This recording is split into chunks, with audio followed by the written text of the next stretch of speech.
Төр нийтийн ашиг сонирхлыг хамгаалах хэрэгцээ шаардлага улам бүр нэмэгдсээр байна. Хуульд заасан эрх үүргийнхээ хүрээнд прокурор төрийн ашиг сонирхол зөрчигдсөн гэж үзвэл төрийн байгууллагын хүсэлтээр, нийтийн ашиг сонирхол зөрчигдсөн гэж үзвэл төрийн байгууллагын хүсэлт өөрийн санаачлагаар иргэний болон захиргааны хэрэг шүүхээр хянан шийдвэрлэх ажиллагаанд 3 дахь читгэдээр оролцож төр нийтийн ашиг сонирхлыг хамгаалан ажиллаж байна. Прокурорын байгууллагын үйл ажиллагааны үндсэн зарчмын нэг бол яхахгүй хүний эрх хэрэгжүүлөө нийтийн ашиг сонирхлыг хамгаалах явдал байдаг. За энэ хүрээнд прокурорын газараас төр нийтийн эрх ашигыг хамгаалах чиглэлээр тухайн дүүргийн нутаг дэвсгэрт үйл ажиллагаа явуулж байгаа төрийн болон төрийн бус байгууллагатай хамтран ажиллаж мэдээлэл солилцож, за төрийн болон нийтийн эрх ашиг хөндөгдсөн асуудлыг судлаж, шаардлагатай тохиолдолд иргэн болгон захиргааны хэргийн шүүхэд хандаж нэхэмжил гаргаж холбогдох төрийн байгууллагад гомдол хүсэлт гаргаж шийдвэрлэх гэх мэт арга хэлбэрээр болоод төр нийтийн эрх ашигыг хамгаалах чиглэлээр үйл ажиллагаа явуулж ажиллаж байна.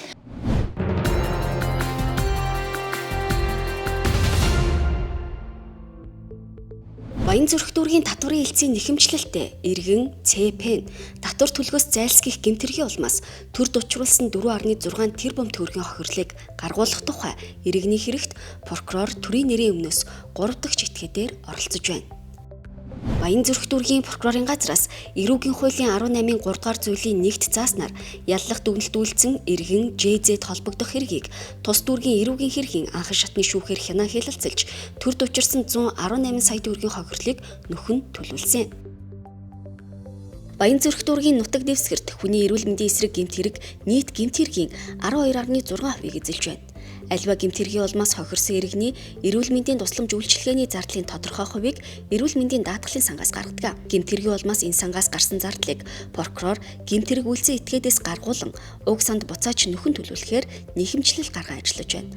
Он гарснаас хойш Баянзүрх дүүргийн прокурорын газар нь гэмт хэргийн улмаас эрүүл мэндийн даатгалын санд учирсан 97 сая төгрөгийн хохирлыг төсөвт нөхөн төлөвлөх арга хэмжээ авчээ.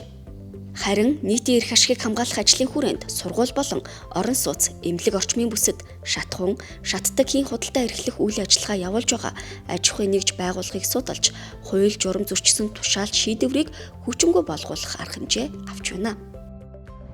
За тухайлбал Баянзүрх дүүргийн 13 дугаар хорооны нутаг дэвсгэрт сургалтын үйл ажиллагаа явуулдаг ерөнхий боловсролын 14 дугаар сургуулийн хашаата залгаа шатхуун түүх станцын үйл ажиллагаа явуулж байгаа компани газар эзэмших эрхийн гэрчлэгээ хүчингүй болгуулахаар нийслэлийн засаг дарагт хандаж захиргааны актыг хүчингүй болгуулах гомдлыг гаргасан байгаа.